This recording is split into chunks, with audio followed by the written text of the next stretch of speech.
Good afternoon, everyone. Welcome to the District 1 State Infrastructure Programs Applicant Workshop. For those of you who don't know me, my name is Allison Ball, and right now I am the District 1 liaison, but I do have a big announcement to make before we go on to the rest of the introductions. I am leaving County Planning Commission at the end of July, and sitting next to me is Elaine Price, and she will be your new district liaison for the state infrastructure programs. And as long as we're going to go around and make some introductions, I will say I think some of the biggest changes this year are really the faces of the program. So there's a lot of continuity with the methodology. So you want to say anything about yourself? Again, thanks, Allison. Allison is training me now. My name is Elaine Price. I've been with county planning for about 15 years. My background is in the environmental area. I do have a lot of industrial experience from the early part of my career. So still have the steel-toed shoes and the hard hat. So work a lot with engineers. And I'm looking forward. I've been hearing about this program for many years. Allison's worked the details, and so I'll be learning the details. Looking forward to supporting you all in every way that we can. Great. Nick? My name's Nick Rose. I'm the OPWC program representative for District 1. And Matt and Ernie? Hello, I'm Ernie Zadell with Cuyahoga County. I'm on the staff for Issue 1. And I'm Matt Pastorelli with Cuyahoga County. I am an alternate, I guess, or a shadow for another couple weeks on the staff. Sorry. So, Tony? Yeah, thanks, Allison. My name is Tony Armadio. I've been on the DOPWIC staff for many years now. I'm also the engineer and service director for the city of Berea. So, and Paul Fatika from the city of Cleveland will be joining us. I just sent him the link. Apparently, I only sent the registration to the applicants and not the staff. So, hopefully he'll be joining us shortly, and I will wait a second to see if he gets on, and then I'll just get right into the program and share the PowerPoint. You may have seen that we are recording today, so if there's anything that you weren't sure about, want to go back and listen, review, we'll have that up on our website next week. So let's get started with let's see if I can do it this way. Screen. And there. Are you seeing PowerPoint? Can I get a thumbs up? Yes. Okay, great. Thank you. All right, so welcome to the State Infrastructure Programs Fiscal Year 2026. The fiscal year starts actually July 1 of 2025 and goes into 2026.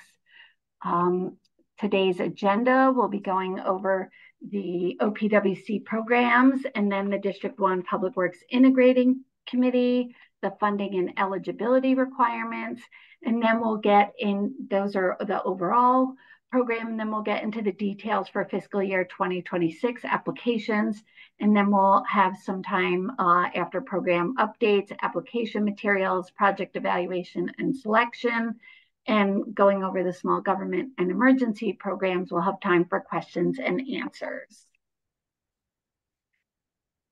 So this is a screenshot of the OPWC website. And if you go to the OPWC website, the Ohio Public Works Commission website, if you scroll all the way down, there is a link to subscribe to the newsletter. It's a quarterly newsletter, and that'll keep you up to date on all the news that's happening down in Columbus. So there are 5 programs through the Ohio Public Works Commission. And I'm just going to give a brief overview of all of them. The State and Capital Improvement Program is a combined grant loan program based on funding from general obligation bonds. Right now, the law requires that 10% of the allocation for the State Capital Improvement Program be set aside for a loan program. As those loans are paid off, they roll back into the district into a different fund, which is the revolving loan program. One thing to keep in mind, and I may say this again later on in the program, is that if you're going to request loan, keep in mind that we don't combine the SCIP loan funds and the RLP loan funds for a big lump sum. So the Local Transportation Improvement Program is a grant program for roads, bridges, culverts based on funding from the gasoline taxes. So the water projects will not be funded through the LTIP program. For the small government program, the small government communities, there's a second opportunity to villages and townships with populations of with less than 5,000, and projects applications are selected from those that have not been offered funding through the initial district methodology. There's a slight difference. There's the grants cap at $500,000, and the applicants will have an opportunity to cure their application before it goes through the Small Government Commission. And then finally, there's money set aside for an emergency program, and Nick will explain a little bit more about how that works at the very end of the program. But OPWC reserves funding for emergency projects that arise directly out of catastrophic situations. So Ohio Public Works Commission divided the state back when they first started this program into 19 districts, and Cuyahoga County is District 1. Each of the 19 districts have their own district integrating committee. These are mandated by the Ohio Revised Code. District 1 has 7 members in their committee, and 2 are representative of the county, 2 are represent the biggest municipality, most populous municipality in the district, and 2 represent the, which is the city of Cleveland, going back to that, so city of Cleveland representatives, and 2 represent the surrounding suburbs, and those members are appointed by the Mayors and City Managers Association. There is also a private sector representative. Right now, that there's a call for nomination. That private sector representative is approved or voted on by the 6 appointed DOPWIC members. You can see the current makeup here. I'm not going to go over all the names, and it's also in your applicant manual. Oh, the important part, the money that is allocated to us. So, whoops, shrink this a little bit. There you go. So the SCIP allocation is $16,155,000, with $1,795,000 being set aside, an additional $1,795,000 being set aside for loan. And then we have approximately $5,150,000 in the revolving loan program. And the Local Transportation Improvement Program is $6,647,000. So total, we have just shy of $30 million to award for fiscal year 2026. So again, the State Capital Improvement Program and the LTIP have different applicants and eligible projects. Will review those. So the applicants for SCIP is the counties, cities, villages, townships, sanitary districts, and regional water and sewer districts if they are organized under the ORC 6119 or 6117. If you are concerned about whether you're an eligible applicant, you can check with Elaine and Nick because you do need to have a subdivision code in order to apply. The projects that will be funded through the SKIP program are roads, bridges, and culverts, sewers, sanitary and storm, water supply and distribution, and wastewater treatment plants. The solid waste disposal is in the legislation, but we haven't had that here in District 1. For the local transportation improvement program, much shorter list of applicants and projects. That's counties, cities, villages, and townships. And it will only fund the roads, bridges, and culverts. Again, that is because it's from the gasoline taxes. The grants require match. So if it is a repair replacement project, which is almost always the case here in built out Cuyahoga County, you can get up to 90%. If it is a new or expansion project, you can only get up to 50% funding for that. The loan program is an excellent opportunity. It's a 0% interest. The term is 1 to 30 years. It really depends on the weighted useful life. However, it can't exceed 30 years or the weighted useful life of your project. There's also an opportunity for debt support, loan assistance, and I believe, Nick, is credit enhancement still an option? I thought there was a question about that, or maybe that's in the future. But the loan assistance offers grant funding that pays for the interest on eligible construction projects that have already started. And for these projects, we will evaluate that kind of application based on the pre-construction condition, health and safety, and the criteria is based on pre-construction. So keep that in mind. What will these funds pay for? Well, they will pay for the acquisition of right-of-way and our easements. They will pay for engineering and design, construction, equipment, related financing costs, the permits, advertising, legal. However, keep in mind that OPWC no longer funds projects that are solely engineering and design. You cannot put a weighted useful life on the designs. So that is one of the reasons why they no longer support engineering and design. So many of you may have already seen the fiscal year application materials posted on our website, the application manual. And so I think this slide is my segue into the fiscal year 2026.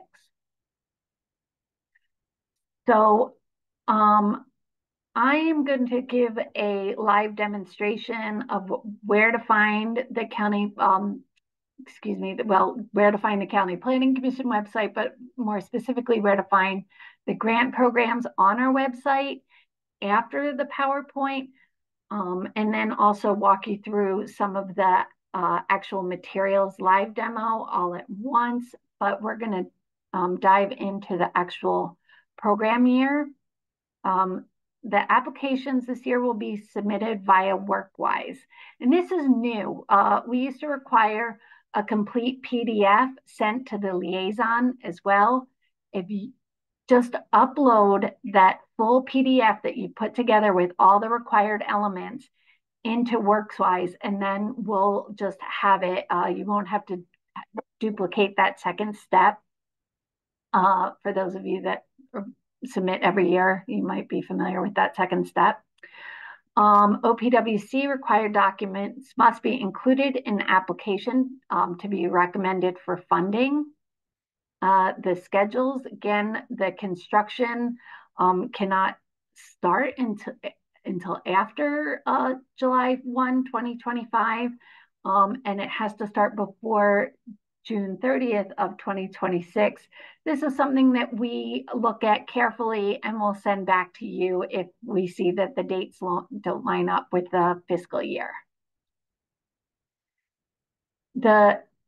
Another new thing for this year is that District 1 policy application supplement requirement. The application supplement must be completed using the form provided. If your project requires further details that do not fit in the boxes allotted on the form, add the extra information in the supporting documentation and data attachments. We have gotten just some inconsistencies in the applications across the board, and this just makes it all consistent and easier for the evaluation team to evaluate these across the board. And also to enter the data into our massive spreadsheets that we use to cover all this information. We also provide District 1 small government specific application supplements. These are not in addition to the supplement. If you are a small government applicant, it has the same information in the District 1 application supplement, but all the required forms that you need to be evaluated at the Small Government Commission.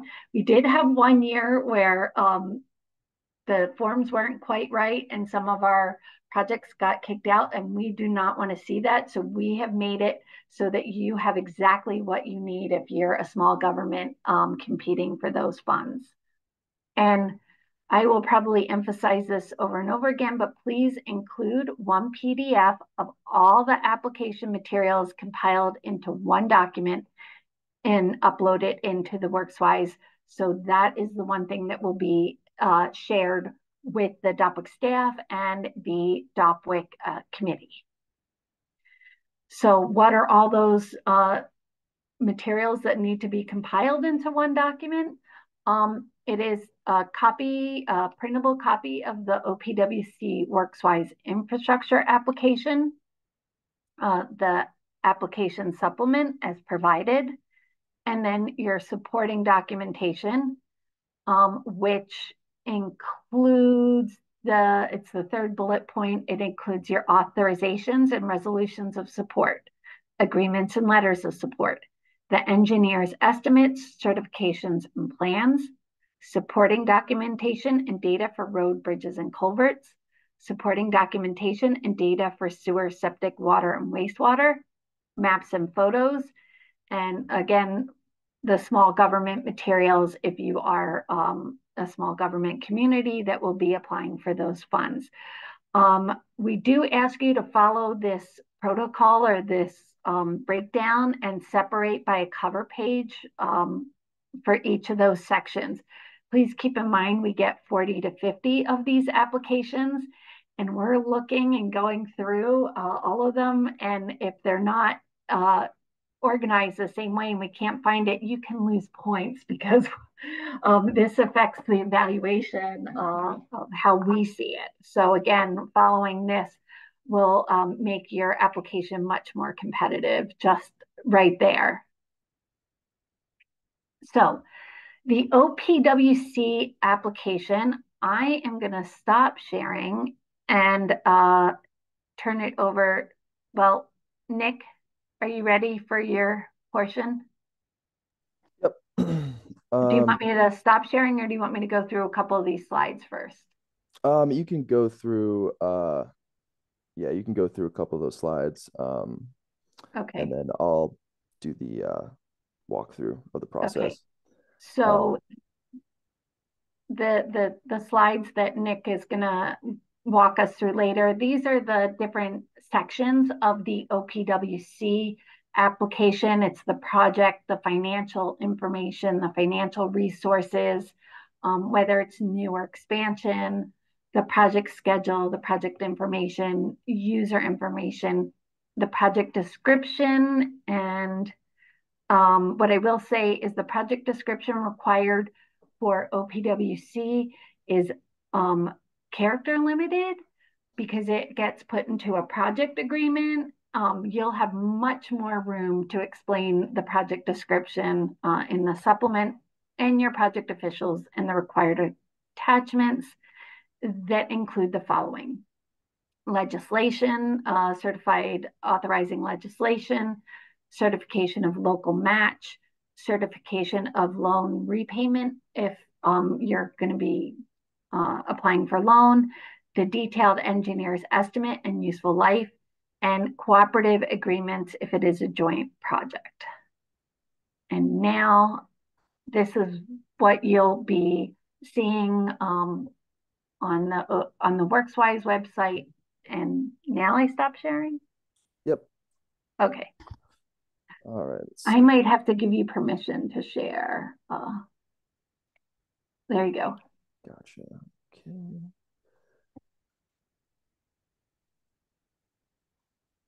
All right. So let's see. Okay, so this is the OPWC WorksWise homepage. I've hijacked Allison's account for the demonstration. We're going to walk through the application process. You can either go up here and click Start New Infrastructure Application, or you can go down here, and then it'll open up this window, click New, and then it'll take you to this pop-up here. We're going to call the project Demo Road Improvement. You want to avoid using your subdivision name. You want to avoid using the word project just because those are redundancies. And if it's a phase, you want to do Roman numerals. And then the project type, road, we'll use Cuyahoga County for this one. Click enter, it will come up. There we go. And then put Allison in there. That do, I don't know, 1 for the lane miles, 0, 0 since it's a road project. And then put the zip code.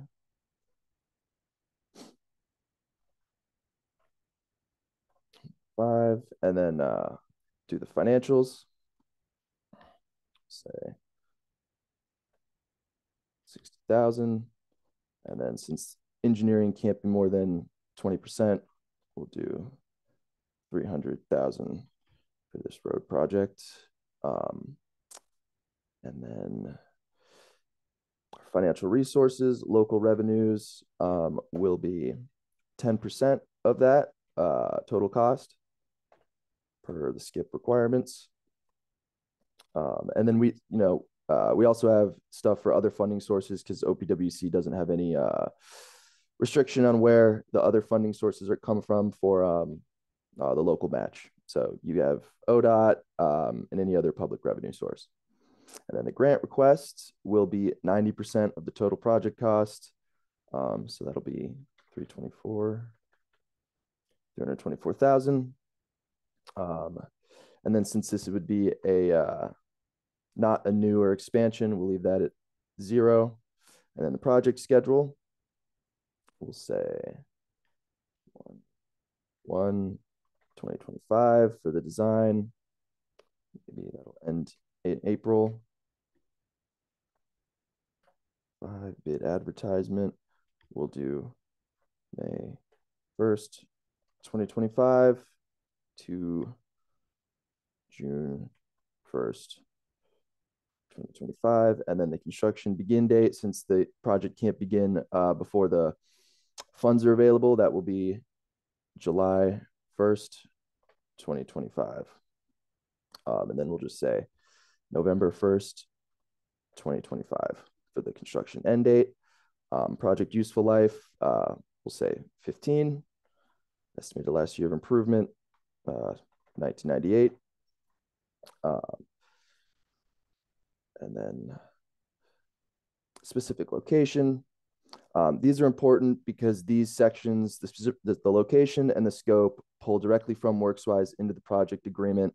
So these have to be specific. They have to list the roads. Even you could list the amount of feet that the road is going to be. It just has to be specific and precise.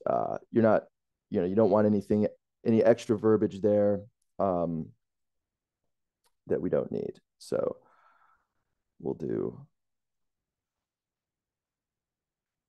just say, so you have the street name as well as what subdivision it's located in. And then here is where you can pretty much say what the problem is and why this project's needed. This is kind of, I guess, where you can sell the project. The scope, however, you want to be specific. Don't want to reference any outside documents. Same with the location, because, you know, since WorksWise pulls directly from these fields for the agreement, we can't reference any documents that won't be attached to the agreement package. So for the scope, we'll do something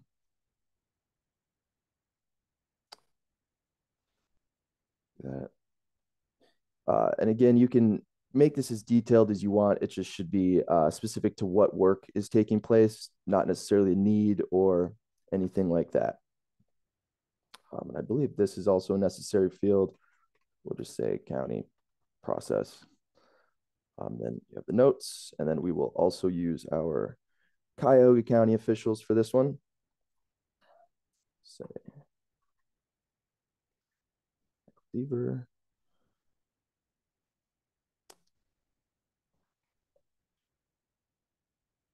And then Bernie.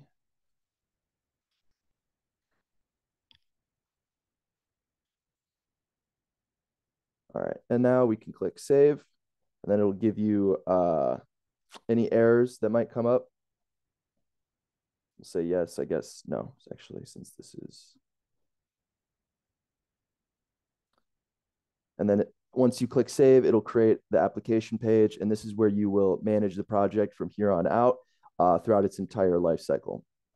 And you have the ability to edit everything since it's unsubmitted.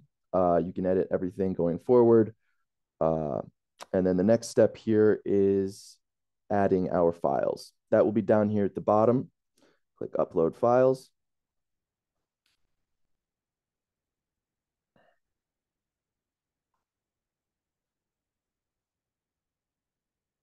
If it wants to load, there we go. And so here we have our required documents.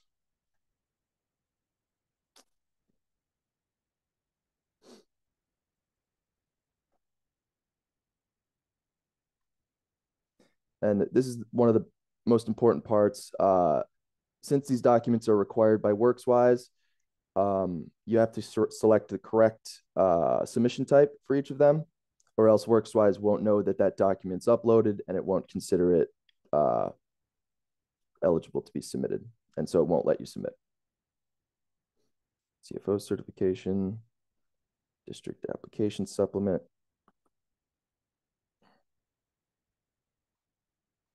Nick, if I can jump in here.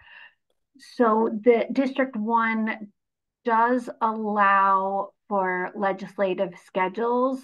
So if you can't get your authorizing legislation prior to, I believe the deadline is September 12th, you'll have to upload like an unsigned draft or a letter of intent for the evaluation purposes. And then Elaine will open up contact you and reopen, or you contact her when you have the materials, and we'll have to work with you to reopen your application after submission to get it uploaded.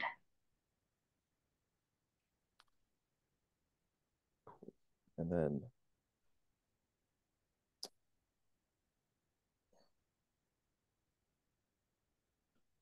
all right, now we have all of our required documents uploaded with the correct submission type.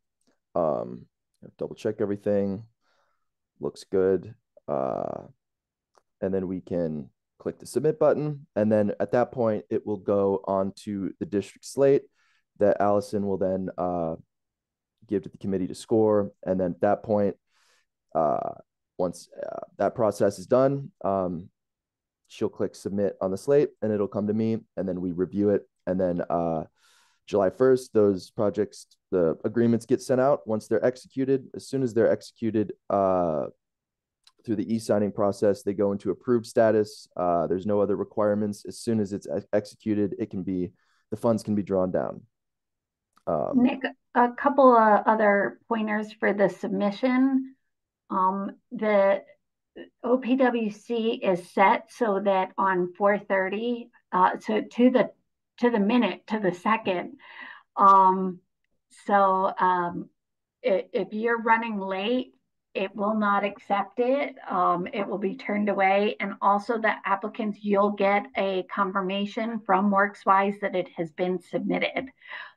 In the past, when it came to the liaison, you got that email from the liaison. Now you're only going to be hearing from OPWC. So if you don't get that confirmation email, then contact Nick and Elaine right away. Yep. And don't wait until Thursday, September 12th at 4:25 to try submitting it. Yeah, you want to make sure that it's done ahead of time, and also that you're authorized to work in WorksWise ahead of time. So if anybody doesn't have a WorksWise login, reach out to me and I will get that set up for you. And I'm also available for a Teams meeting or a call if you want to walk through the process. Yeah, and also the email will go just to the CFO, the e-signing email. So whoever's email address is on file for the CEO of the project, they will receive the agreement to sign. And then if there's a loan component to the project, the CEO has to sign first, and then an email will be sent to the CFO to sign the promissory note. And it won't be approved until the promissory note is signed as well. Yeah, and so you want to make sure that those agreements or those contacts are up to date and the emails are correct, because of course sometimes there's turnover in between when the application was submitted and when it was approved and the agreements go out. So, yeah, that should be it. And then when you're ready to disperse on the project, right up here will be a button called Request Disbursement. You just click on that, and then it will create a separate disbursement page, similar to this one, but it'll be located under here. There will be a separate box titled Disbursements, and under there, you'll be able to find a list of all of the disbursements for this project, as well as links to those specific disbursement pages. Yeah, so I think that's it, Allison, unless you had anything for WorksWise. No, I did not. Thank you, Nick. Stop sharing. Well, before I start sharing the screen, are there any questions about WorksWise while we're, no. Okay. Mark. Okay, Mark. I have a question. Before, like on one of your screens, it said something to the effect that you had to combine everything into one PDF. Yes. But what Nick was just showing us was like all the files were separately uploaded individually. So right. Which way are we doing that? You're doing it both.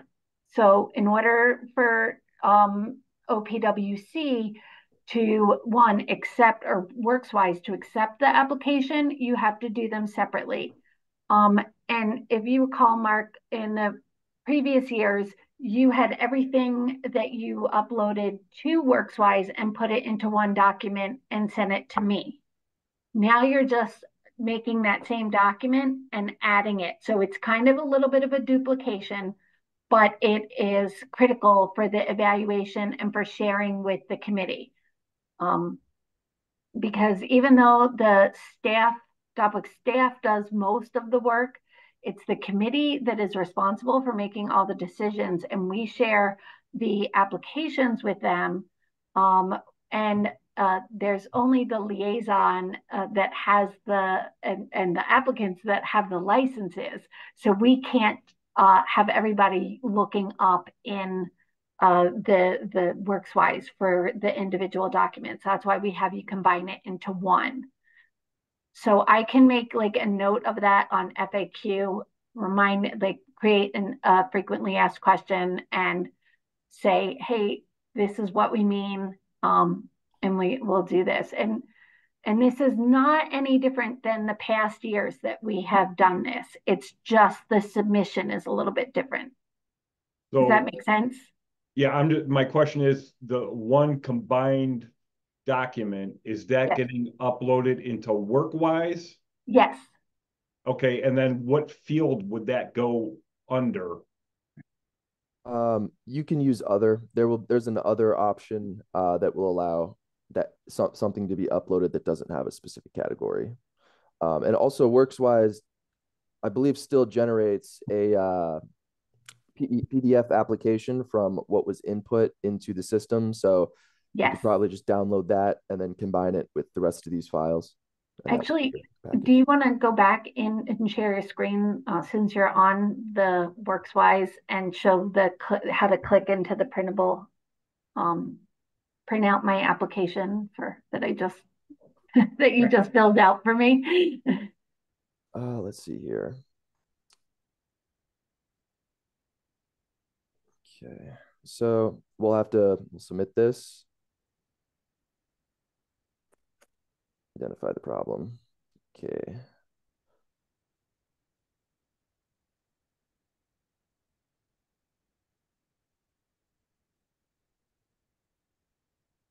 You know what, you can share an example from one of my submitted Clean Ohio programs because it's the same method.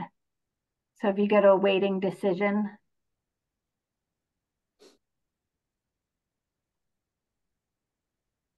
and just pick anyone. So it's up at the top right, edit printable view. Oh, yeah, right here. Yeah. Yeah, so that would and then you would upload that or download that. Print this page. There it is. Yep. And then you just click save as PDF and then yep, there you go. Once the application is submitted though, I think I'm not sure if WorksWise still does this actually, but they used to generate one. I guess not. They might have removed that because we're trying to get away from PDF applications.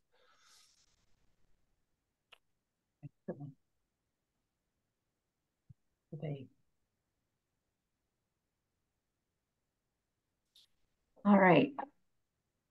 So again, what I will tell you, if which you will see later when we go into the schedule, July 30th, we're going to open up a Zoom meeting for folks that have questions.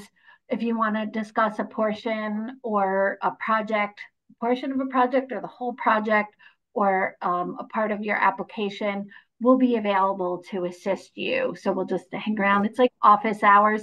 However, it's not the only time we're available. We're required through the Ohio Revised Code to help you create the most competitive application that you can. So you can always reach out to Nick or Elaine, and the DOPWIC staff will help you. So, one last question, just that inputted stuff that they have like the expenses in that, does that need to be a part of that PDF or just all the uploaded documents? No, the OPWC application, what Nick just showed you was a whole application that, so you'll create a PDF of that in the printable view, and then you attach the supplement, the engineer's estimate, the different sections, just like you used to. Combine them. Yes, combine them. Combine them, but then you have to create a cover page for each section. Mm-hmm. Is that answering your question? Yeah, I guess because I thought that once you hit submit, that's the only time that you could print out all the inputted, like the dollar amount and everything.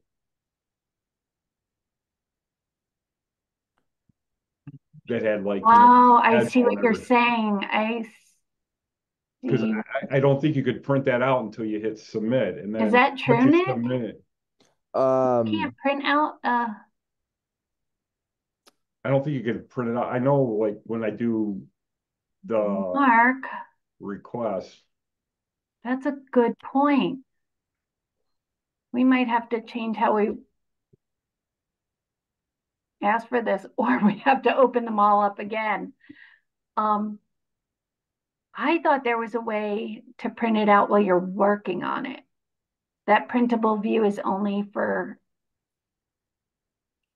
you know why I thought, hold on. No, you can do it. I found it. You did? Okay. Yeah, so you just click Share the your screen. yeah, I'll share my screen real quick. For everyone that's going to be coming back to the video portion of this. So you click right here, and then printable view should be right there on this unsubmitted one. So right there.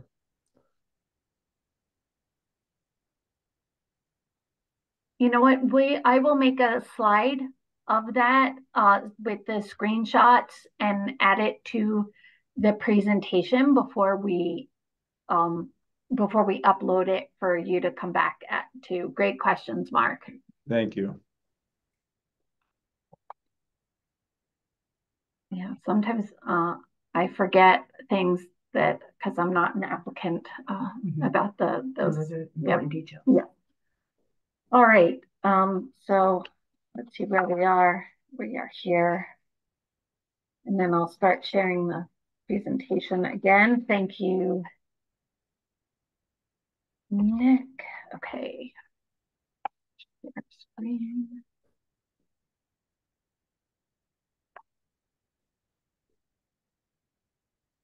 All right, we should be back in the so we should be back in the program. Hopefully you're all seeing this. Can I get a thumbs up or a yes from somebody if you're seeing that presentation? I give us a verbal. Yeah, give us a verbal because I minimized the screen. Yeah, it looks good. We can see it. Great. Thank you, Tony. All right, so WorksWise has resources. So to request a login to WorksWise, there's a link. Training for application submittal can be viewed from YouTube, and disbursement training videos are also available. And these links are all on the Ohio Public Works Commission website. So, like I said, I'm going to go back after the presentation to give you the live demo of the county planning website and the supplement. I'm just going to go over the basic details this year. So again, all of this stuff, and I emailed to my mailing list that this is where to find it and that this is all on our website. So the methodology, criteria, and evaluation points, we are still doing a 200-point evaluation, and the criteria and evaluation is pretty much similar to last year.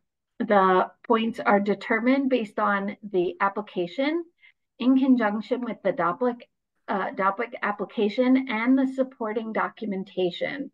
I cannot stress enough that anything we read in the application or supplement, we will look for that supporting documentation in order to give you those points. So the first part is the primary infrastructure. The applicants must submit one DOPWIC application supplement based on the primary infrastructure project. Now, the primary infrastructure component is based on the reason for the project. We know that once a lot of these projects get started, there's a lot of components that are being fixed. But what is the reason that your community has to take on this project?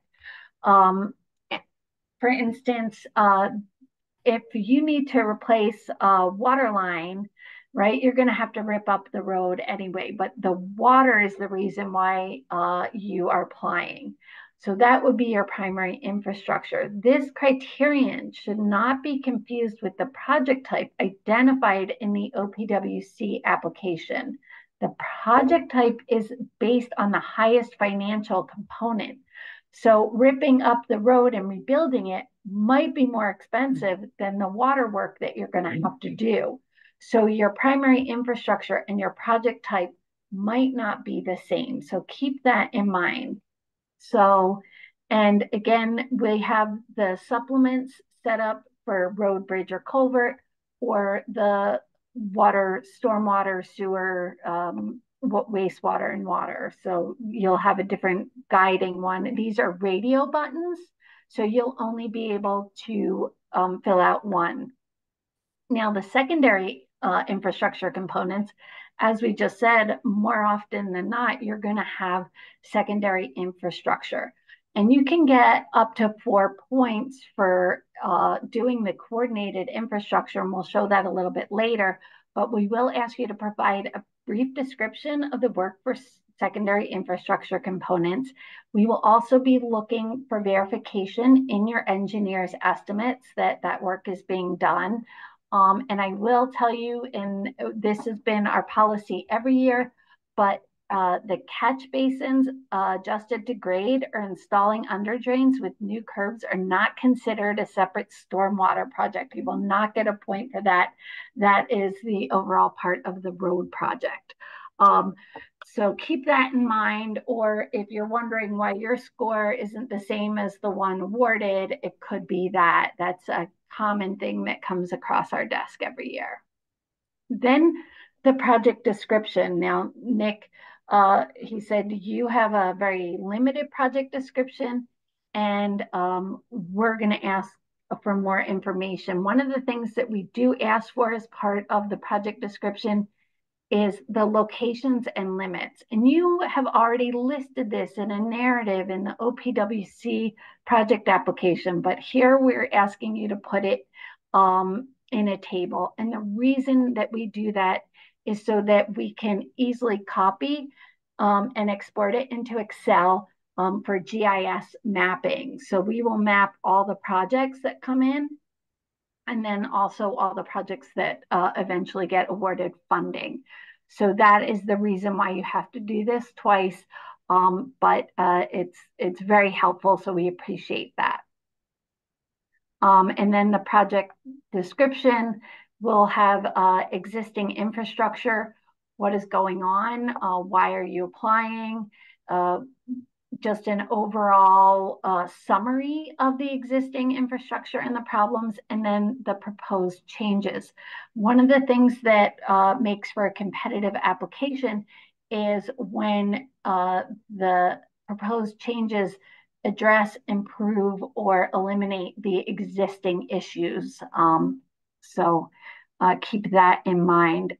These are small boxes for the sake of a PowerPoint slide, but this year, because we are requiring you to use the same form as every other applicant, we've given you a lot more room to write.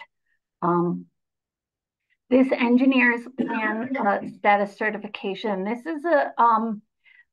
this is adopted or pulled into our district evaluation from the small government program, and it helps us meet the requirements in the Ohio Revised Code. In the small government program, it has a heading and there's points associated with this. This, for the sake of the district evaluation, is just to know that you're in compliance with the law. So it's a little bit different, and just a heads up that for those of you that do have the small government supplements, you'll have this twice in the 2 required forms. So again, it seems duplicative, but there's a reason for it, and just trying to get our applicants the most competitive small government applications that they can have. The 2-year maintenance of effort, this is only in the road, bridge, and culvert application supplements, because this is a requirement for the local transportation improvement program. So for those of you applying for a water line project and you're like, why don't I have my 2-year maintenance of effort? It's not required for those by law. Users, again, we've been looking at the users, and the points and the number of users are based on the primary infrastructure, not the project type. So the reason that you're applying, and you'll see the point distribution. And so we have direct users and indirect users, and I'm going to go over that with you. And also we will talk about the supporting documentation for that.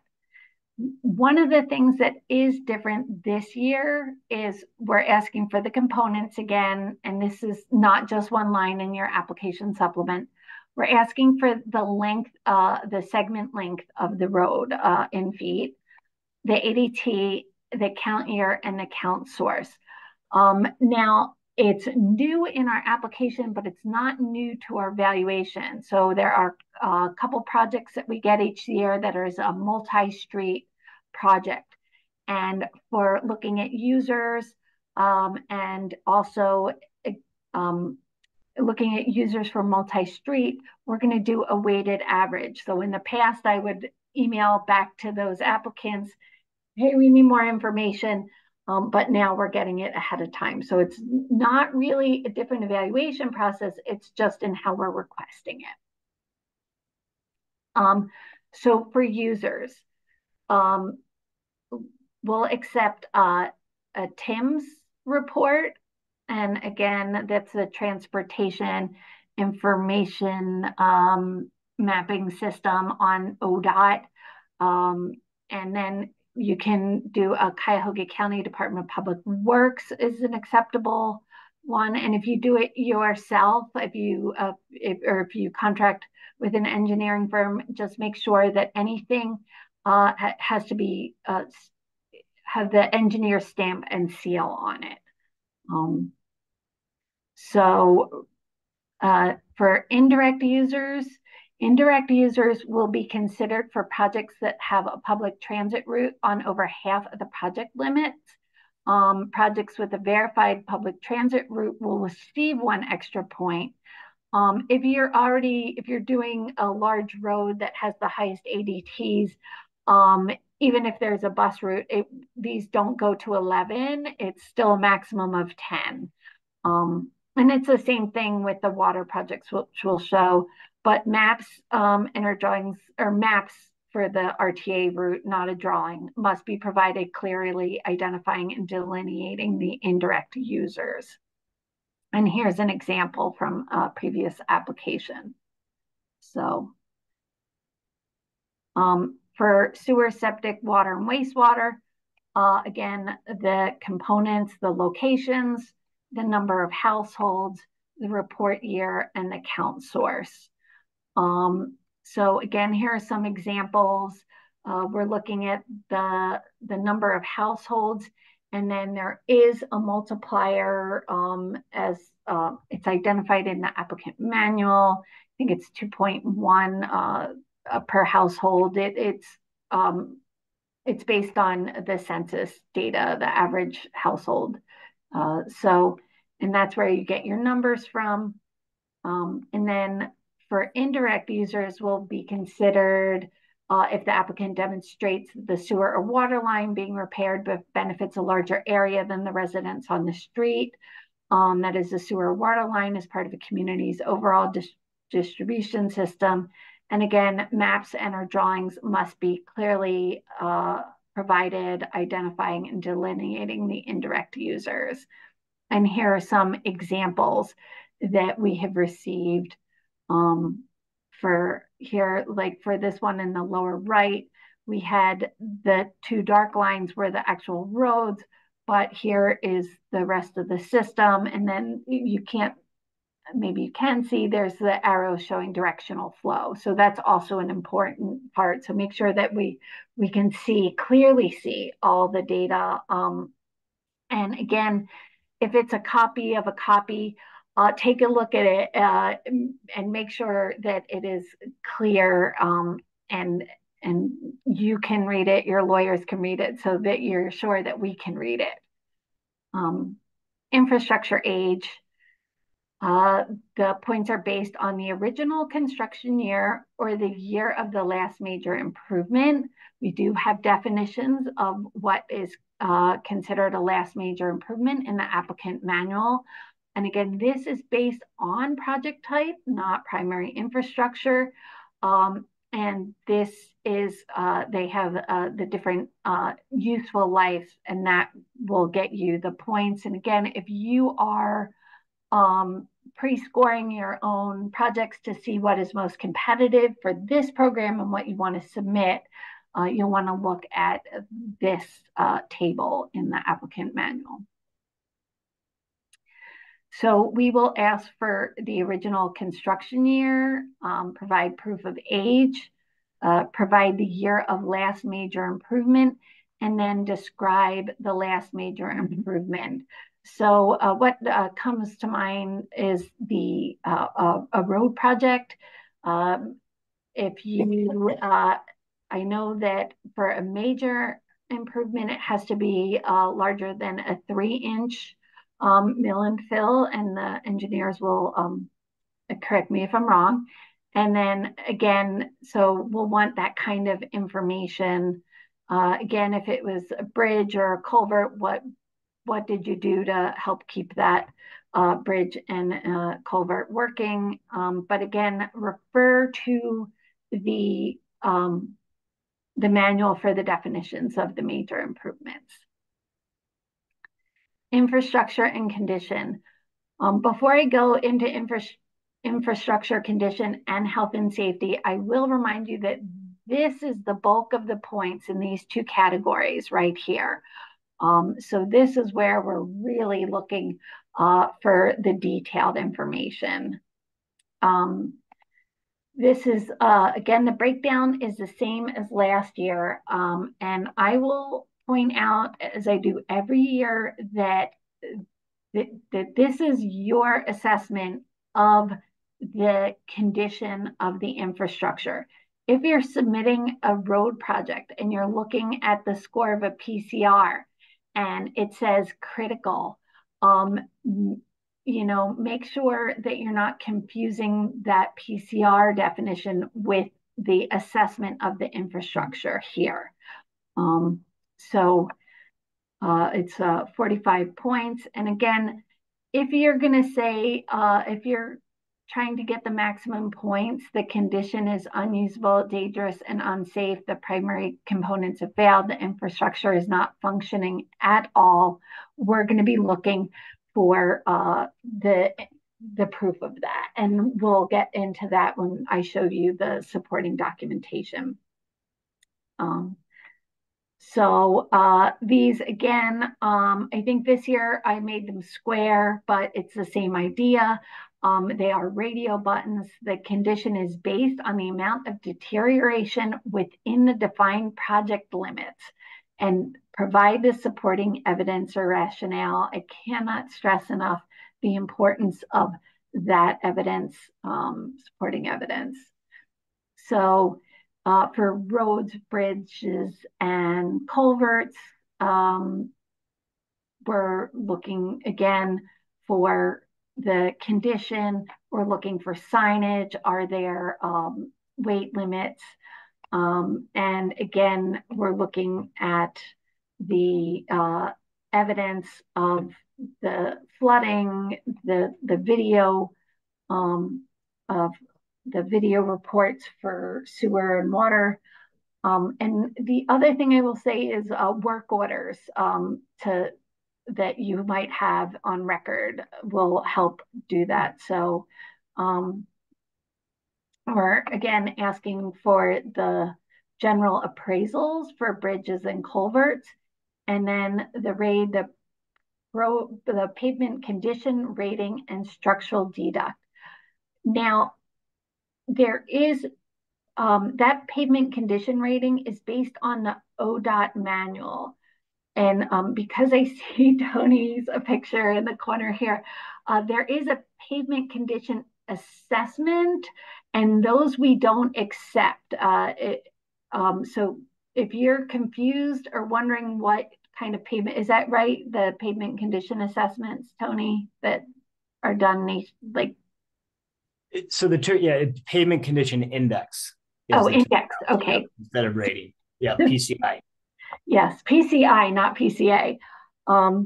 Alphabet soup. So again, it's the pavement condition rating based on the ODOT manual, and we have I believe there's links to that on our website or in the applicant manual, and if not, we'll add that there.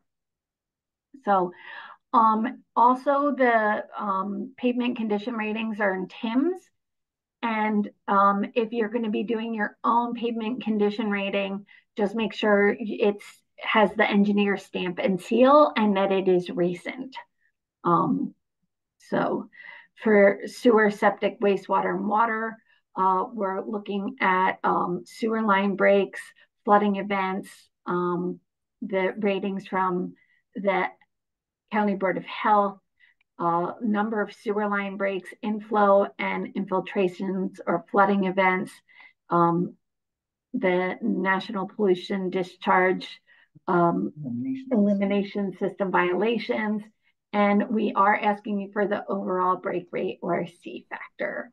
So what is the rating and what is the source? And the source, when you list it, you should also include that in your supporting documentation. However, what I will say is if it's a portion of a larger report, you can put that with the title and the date. You don't have to put another 200-page report in here. The easier we can find the information, the more competitive your application is. So to demonstrate the current condition, I think maybe I already said this, here it is. The PCO reports may be obtained from the ODOT Transportation Information Mapping System. And the PCRs conducted by applicant must be submitted on the ODOT PCR form and using the ODOT rating system and must include the official seal and signature. Maintenance records is always a great thing to add reference in your narrative and add in the supporting documentation. So for sewer, septic, wastewater, any of the following documentation will be accepted for review: televised underground system reports, septic systems assessments, and other similar reports, water main break rates, combined sewer overflow reports, sanitary sewer overflow reports, maintenance records, and documented I&I issues. If this is a water supply project, include the frequency of water main breaks and provide a 5-year break rate. All documents provided must contain the source material, date of publication, and the name and contact information of the preparer. So any questions? Well, I can't see you, so I'll wait for the Q&A. Moving on to health and safety. Again, the infrastructure was a 45-point criteria. This is a 55-point criteria. The points are awarded based on how well the application explains and documents the public health and safety situation, and also that you're changing those the existing condition or the existing health and safety system. So if it's not fixing the problem, you might not get all the points. Again, we have this in the application supplement. Again, the design's a little different, but the criteria are the same. And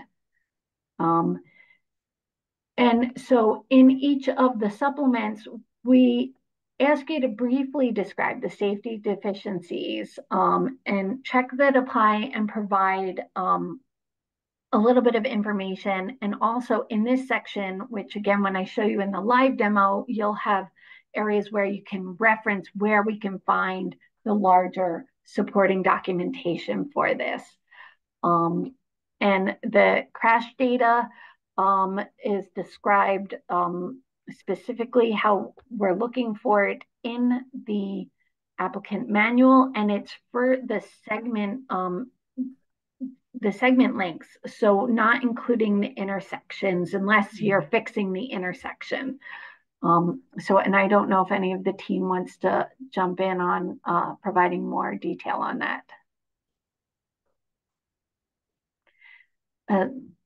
Saying no, we're going to move on. Or not hearing anyone jump in, I'm going to move on. Hearing none. All right. Again, the TIMS data, we will be asking for the crash reports and the GIS crash analysis.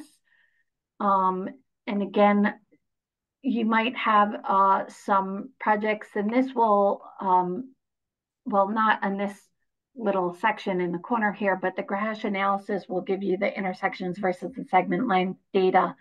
However, if you are citing a fatality, we will ask you to include the traffic crash report, that specific report. We get some pretty high crash rates, and we've had applicants include all the crash reports, and we're not going to go through all of them individually. We would miss the deadline to submit the recommendations if we did all of that. But certainly for fatalities, we do require a crash report. Describe the safety deficiencies and provide information that the health and safety issue will be reduced by the proposed project. You have a lot of room to describe this. This is a 55-point category. These are $1 million applications. So sometimes we'll get just like 2 or 3 sentences. It's like more of the $5 explanation. We want the $5 million explanation. This is your opportunity. I would say, you know, pretend you're a lawyer, you know, just present your case. Don't overlook or assume that we're going to understand what's going on in your community or on your road or in your sewer system based on 3 or 4 sentences. Similar to the roads, this will have not just, you have a little more room, but check the deficiencies that are being addressed and where to find some of that supporting documentation. For the sewer, septic, water, and wastewater, we do work with our technical assistance partners, the Cleveland Department of Water, the Northeast Ohio Regional Sewer District, and the Cuyahoga County Board of Health. So for the Cleveland Department of Water, for all water projects, we will ask for the suburban water main renewal project solicitation sheet, and we will review this with the Cleveland Department of Water. So for communities that are not the Cleveland Department of Water, we will still ask you to review this. Now, they will ask for information that might not align with how you collect your data currently with your water departments and how you get your water. However, we will work with you to get this. And I don't know, Tony, because I think you're one of those applicants that had to work with Al-Qaeda to get the data correctly. If you want to comment on that at all. You're on mute. I know I'm putting you on the spot today. I guess what I'll say is that, you know, I was able to work with her closely to translate our data into what they were looking for. So we didn't really have any hiccups with that. And she was willing to work, you know, with us to make sure, you know, we got the proper information in for our application. Great, thank you. I will also point out that the programs through the Department of Water, the Suburban Water Main Renewal, and with Northeast Ohio, we consult with them, with the folks that run their municipal municipal stormwater grant program, and they also will give feedback on projects that are not part of Northeast Ohio Regional Sewer District with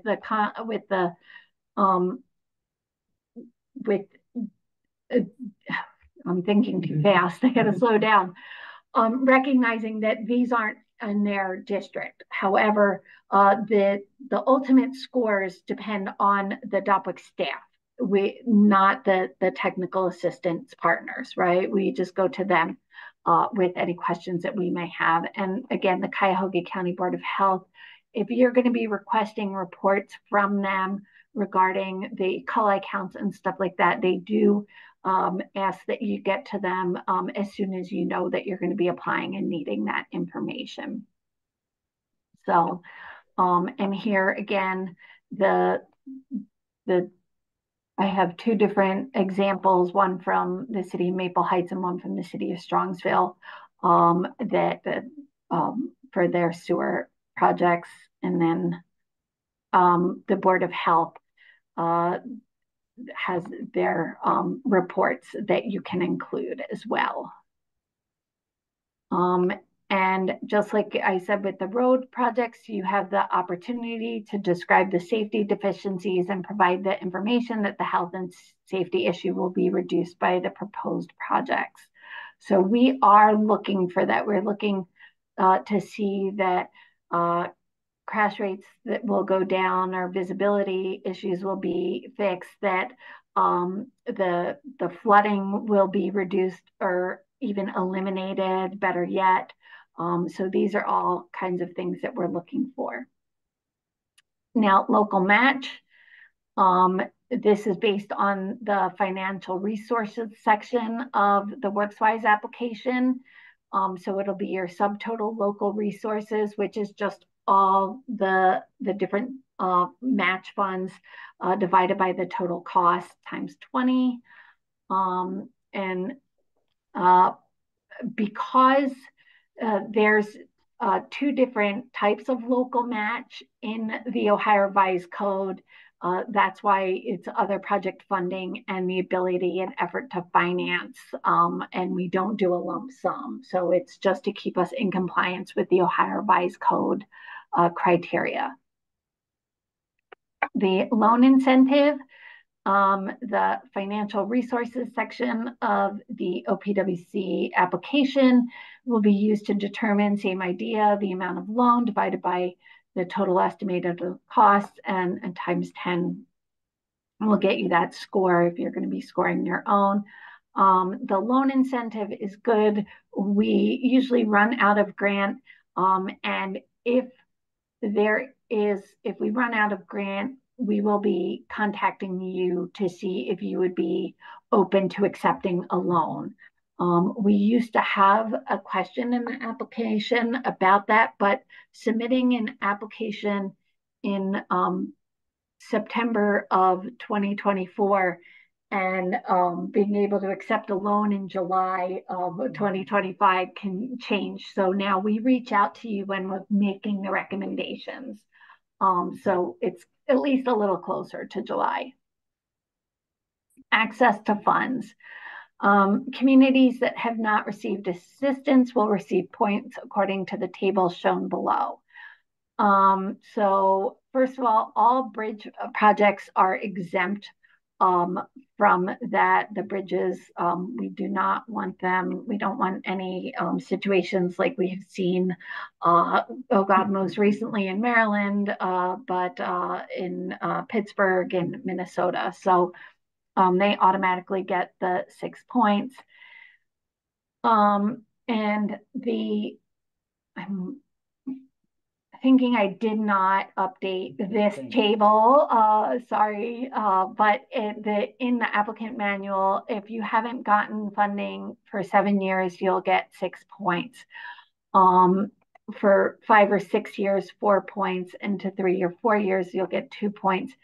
For communities that in this 7-year stretch, right, and you have only gotten a loan, you didn't benefit. You're paying that money back into the pot that goes into the revolving loan program. So you have a separate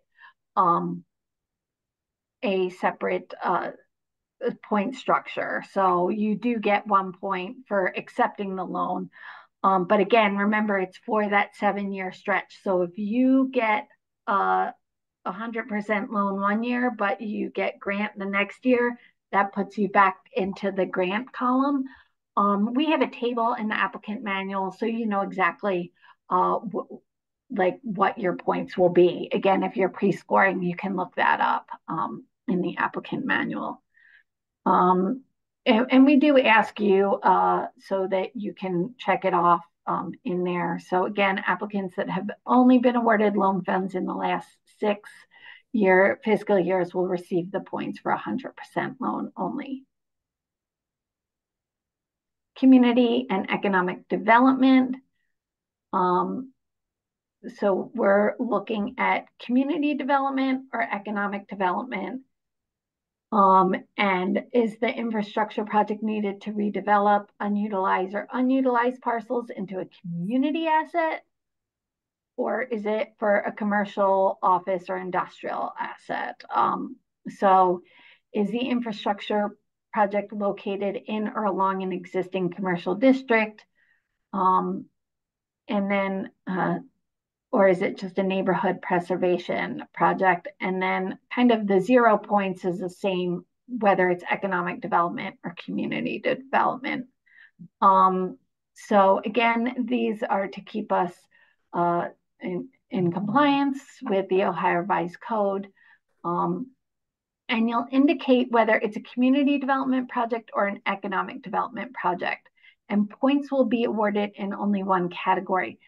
So both of these tables are one set of radio buttons.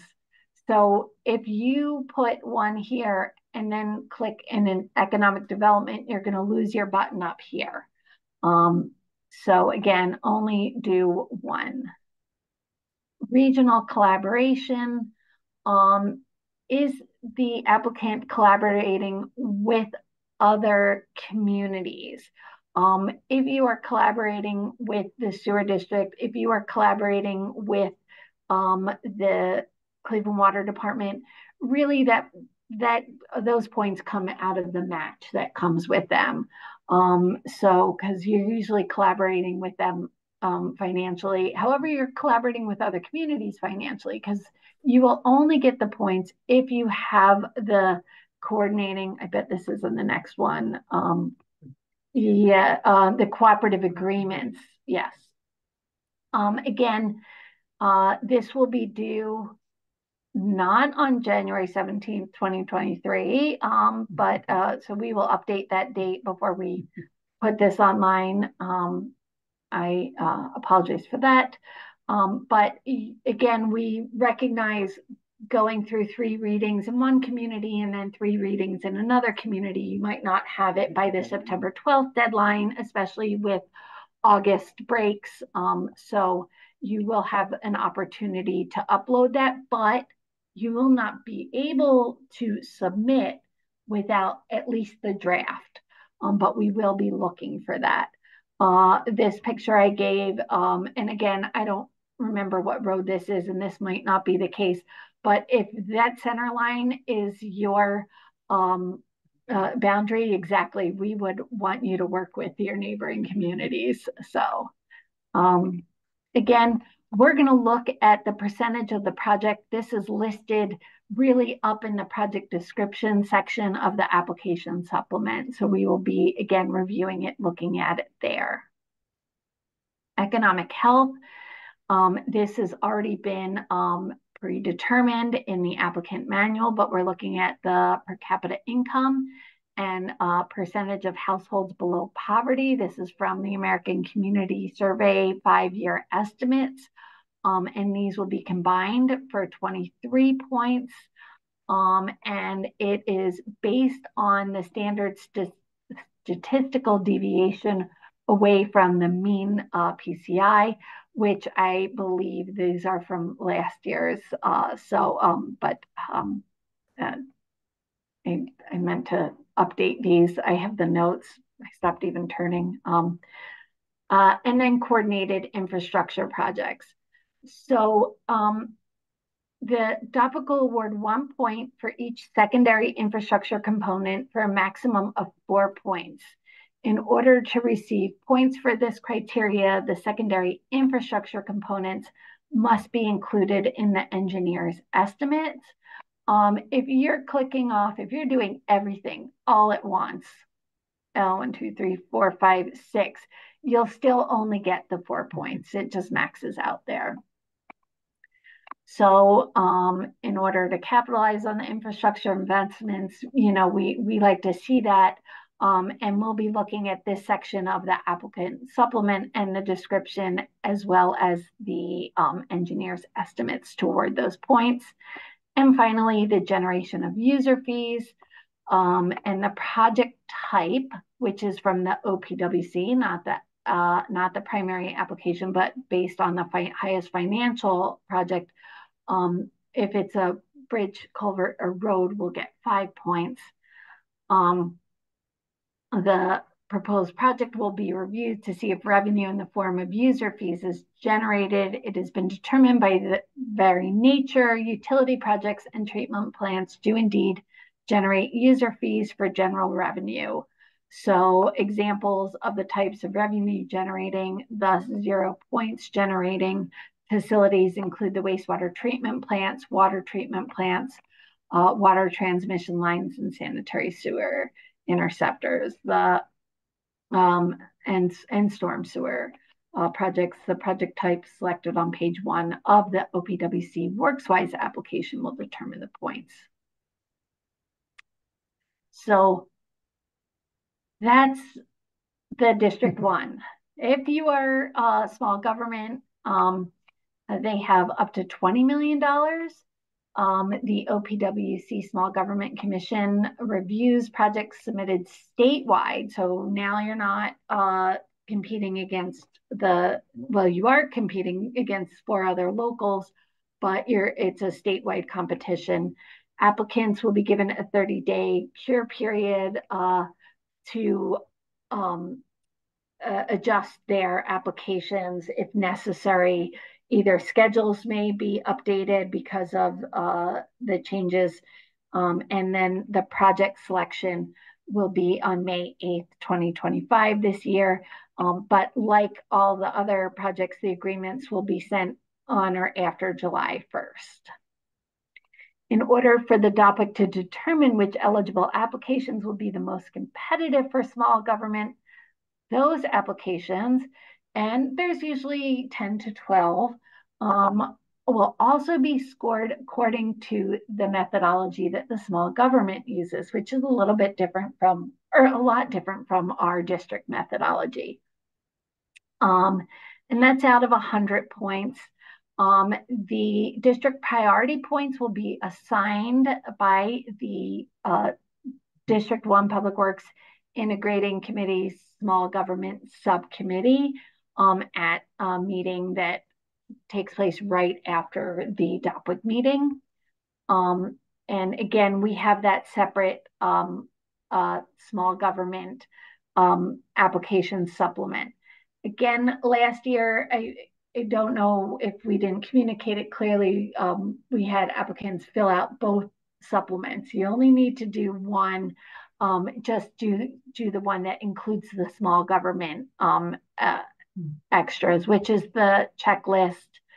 This is the small government engineer's plan status certification required for criterion number 11, part 1. And that is now included. And this for water and wastewater ability and effort supplemental. This is a worksheet that will be used to determine your scores. And yes, so that's what we'll be looking for. The schedule, the project selection process. So the applications are due on September 12th, 2024 by 4:30 p.m. Includes a review of all application materials submitted. It includes site visits, and points are assigned and projects are ranked. The preliminary project ranking will be published on the county planning website on December 6th. And applicants have a week to appeal the scores that were published. The DOPWIC staff will meet after December 6th and before the final project ranking to meet on the appeals. And again, they can make recommendations on the appeals, but ultimately it is the committee that will determine the appeals. We will, the DOPWIC staff puts together an appeal summary and their recommendations. But again, if you're submitting an appeal to the DOPWIC staff, you should show up to the DOPWIC meeting, which will, the final project ranking meeting, which will determine the recommendations for SCIP, LTIP loans, and the contingencies, and the DOPWIC meeting to approve project rankings and hear appeals. And that will be on Tuesday, January 28th, 2025. And then they'll submit the the liaison submits the District 1 slate recommendations to OPWC, and that is due at the end of February. And again, the small government subcommittee will meet on the same day, review small government rankings, assign district priority points, and determine the small government projects, 5 primary projects, and submit the small government projects to the OPWC Small Government Committee. It's actually submitted along with the slate. They're identified in the slate. So OPWC determines the emergency funds. So I'm going to turn this back over to Nick to describe that process. Yeah, so the OPWC emergency program is a $12 million set aside from the SCIP fund meant for dealing with the catastrophic breakdown of eligible infrastructure due to unforeseen circumstances such as weather events, road slips, sinkholes, anything that couldn't be reasonably predicted, that threaten public health and safety. Projects for the emergency program are selected at the director's discretion based on a case-by-case basis and first come, first serve until the money runs out.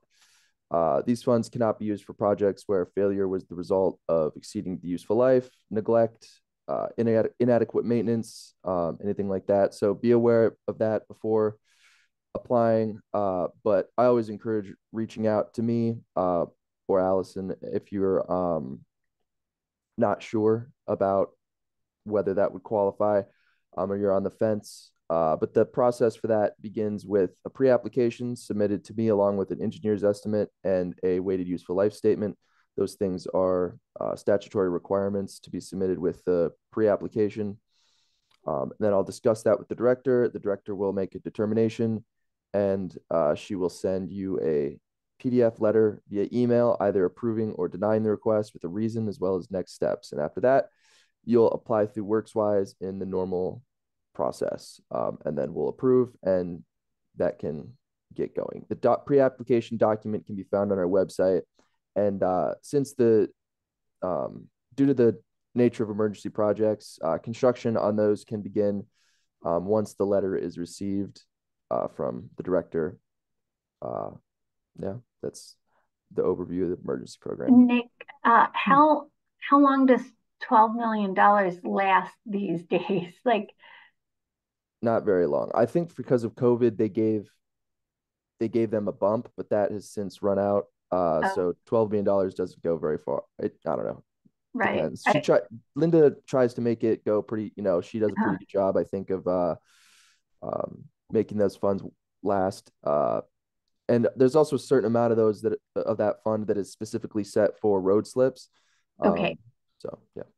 Okay. I just remember that when I first started, it was only $3 million per year, and it was used up by like the 3rd week of July.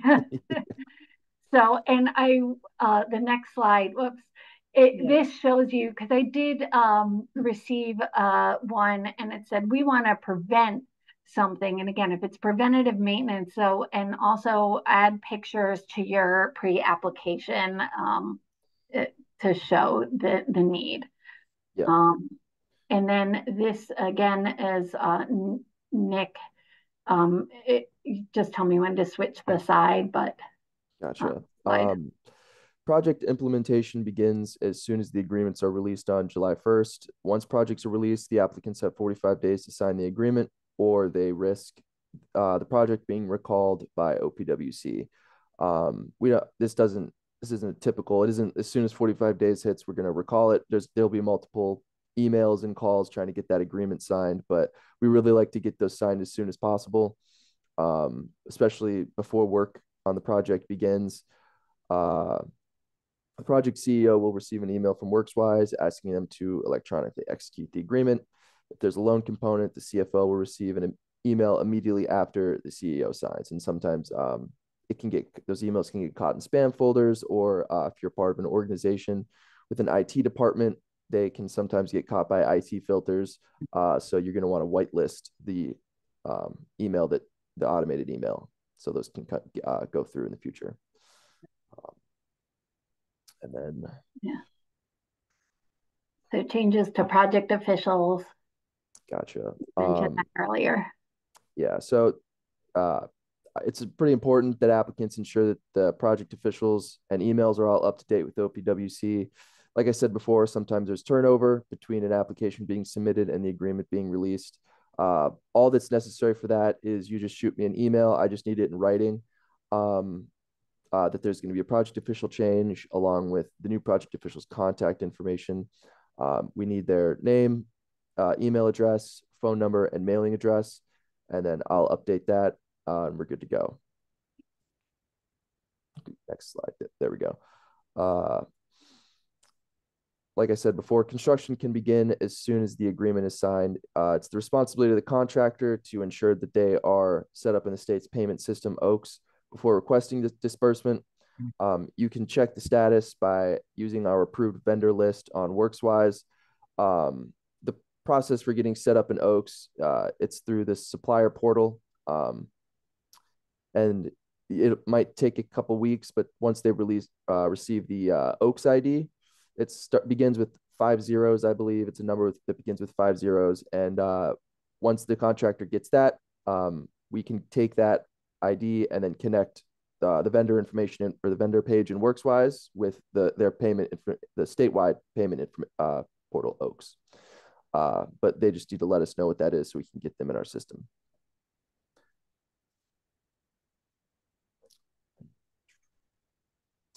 And requesting disbursement will be done through our WorksWise portal as well. You need a minimum of 3 documents: the disbursement signature page that has the signatures of all the project officials, and it has to have their actual signatures written by them. It can't just be a printed name or left blank. We need to have all 3. The vendor payee page that shows the vendor and the OPWC amount, as well as a detailed invoice from the contractor. We need to see, as well as the cover page that lists the invoice total for that invoice. We need to see the line item details page. And if you're submitting for a reimbursement, we'll need to see proof of payment, usually in the form of a canceled check. And if you're submitting multiple invoices, especially a large list of them, as we sometimes get, I ask that you also include an invoice summary that shows clearly how the final invoice total that is being put into WorksWise was reached. And if a project is billed along with another project, sometimes they come in the same invoice. You're just going to want to highlight which costs in the line item details page are a part of which project, so we can differentiate the two. Next slide. If the project costs end up coming in beyond what was budgeted, the applicant has a couple options. They can withdraw and reapply. They could find a supplemental funding source. They can reduce the scope or go back to the district for funds. However, if the scope is reduced, the project will need to be rescored to ensure it would still be funded with the smaller scope, because we need to be careful when the committee approves something. That's sort of it. That's how the process works, and we can't subvert the committee by reducing the scope, or because then it's unfair to another project that could have been funded ahead of that. The applicant can also, seek funds from the district, but they have to convene and formally approve that request, and it would be in the form of an amendment. That should be it. And what I will say is for District 1, so this was recommendations from OPWC, and District 1 will not give any funds. It's in the policy manual. However, if you do cut back the project scope, that will be approved. So again, this is the project year. What I don't have in this schedule is that we have that July 30th work hours assigned that we will already be on Zoom if you want to talk face to face about any of these issues, and those dates that we went over already. The most important asterisk right here: dates are subject to change. The only date that is not subject to change is this Wednesday, February 28th. We will get that slate submitted prior to that. So we have time for, we're kind of over, so, but I have time to do Q&A. And then I'm gonna, oh, wait, we have Elaine Price who will be taking over as the district liaison. There's her contact information, and Nick's with the new Public Works Commission logo here. So what I will say is if you have questions, concerns, it's best to contact both Elaine and Nick so that we know, or Elaine knows what Nick is answering to your questions, and then eventually she'll have those answers in her head as well. But it's always great to have both the liaison and the program representative on your queries. Now I will stop share and see if there's any questions or any comments.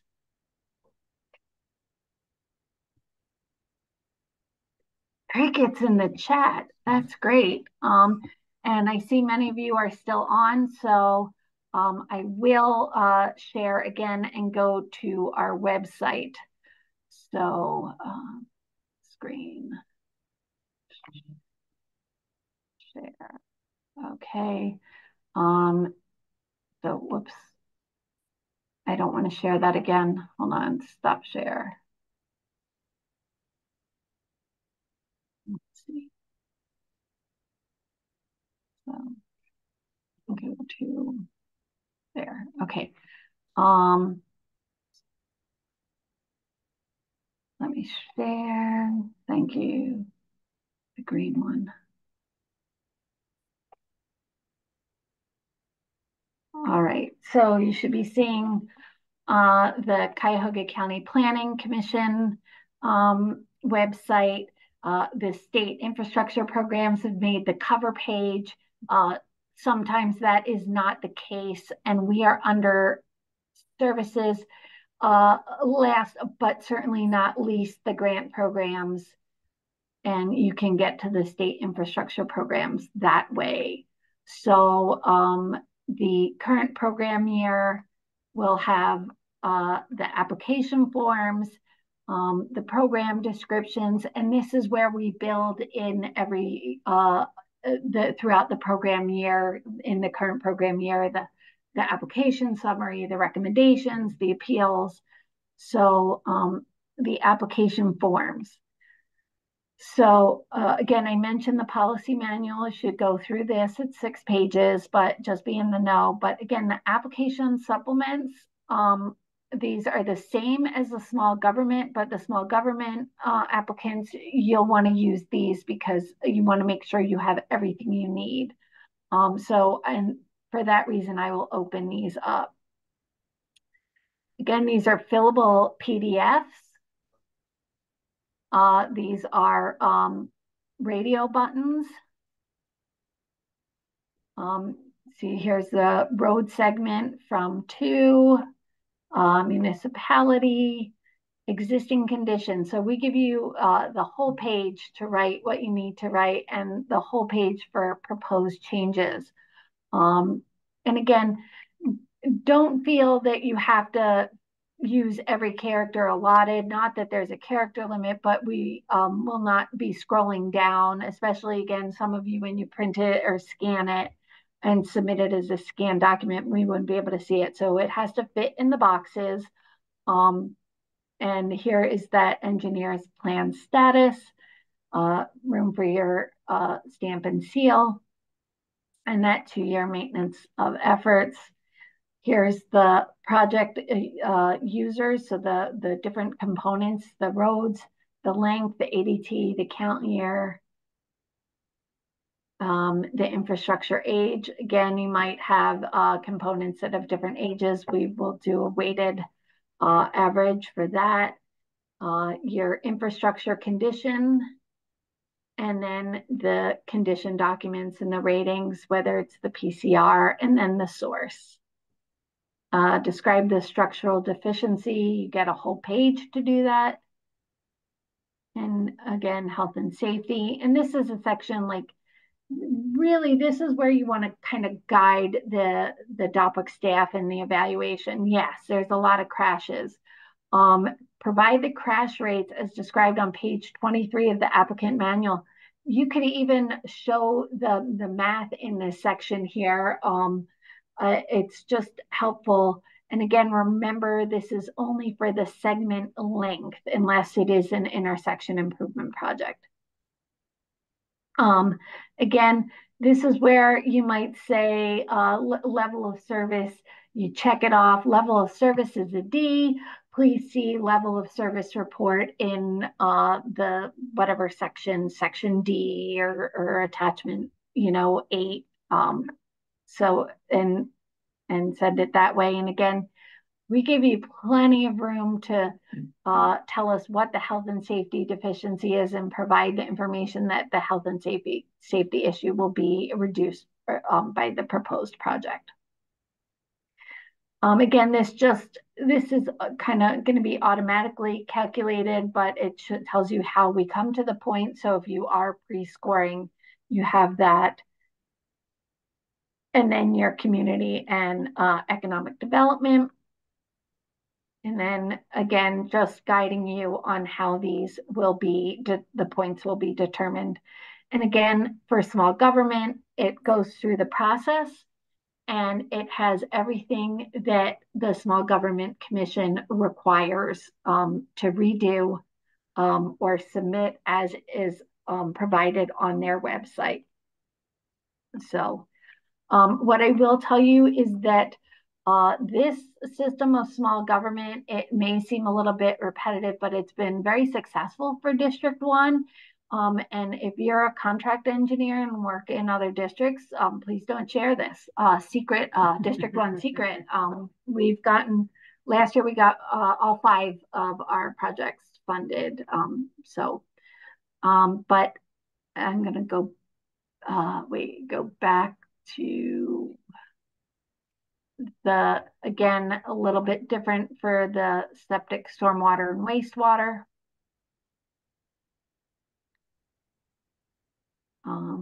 Again, some of it is the same, but some of it is different. Again, the number of indirect users and infrastructure age and the septic and stormwater condition, primary infrastructure components, findings and orders, and describe the health deficiencies. So, and the rest is the same. And then for the small government, this has the water and wastewater ability, effort, and supplemental. So, and that small government commission. So again, we're just teeing you up for success in small government if you are not successful in the, I want to go back to, there it is. So we also have a self-scoring worksheet. This is not required. It is just a Word document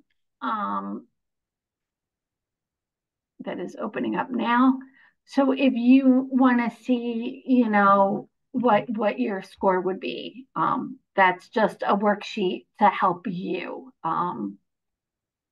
So we can close that and go back to, can't figure there. So, and then we also have access to the OPWC WorksWise, the infrastructure programs, and the WorksWise. We also have our schedule here, historic information, and the DOPWIC roster is all here. And again, the announcements. The next meeting is actually on September 24th. We'll provide a application summary to the DOPWIC at that meeting, but the orders of business actually is for appointments to the Natural Resources Assistance Council and the private member of the DOPWIC committee. The only other program that I would like to share with you is if those of you that don't know, we do have a Green Print Explorer and Explorer, thank you. And Elaine was instrumental in the launch of this. So, but one of the cool things that that you can share from this, a lot of times for indirect users, we're looking at, are there schools or hospitals or something nearby? And you can show a map of the community assets. Once it's just very slow. I'm going to blame. Well, I need the layers to click. I know. It's not this slow when you're using it directly. Land status. No. Addresses and locations.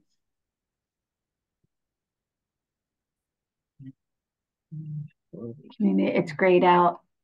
Oh, no, it's not. Okay, so if you zoom in, you'll start to see these, and great, the legend. And so you'll see civic centers, law enforcement, fire stations, library, schools, and higher education and healthcare. I was going to say hospitals, yeah, healthcare. So that is just an extra tool that you can use. Again, that might be helpful. And again, if you have questions about the Green Print Explorer, we're going to work and get some, it's a new tool. And so we're going to work and get some video tutorials out. But I would say, again, when it comes to the indirect users, or you want to show the community impact, this is a good layer right here. So I am going to stop sharing and see if there's any more questions or any questions. We haven't had one.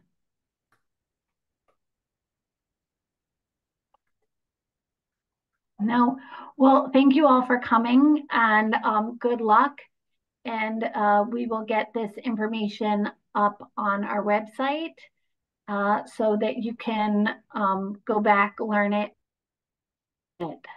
So thank you all. Thank you, Nick. Yep. Thanks, everybody. And thanks for the team that has already, Paul's still here.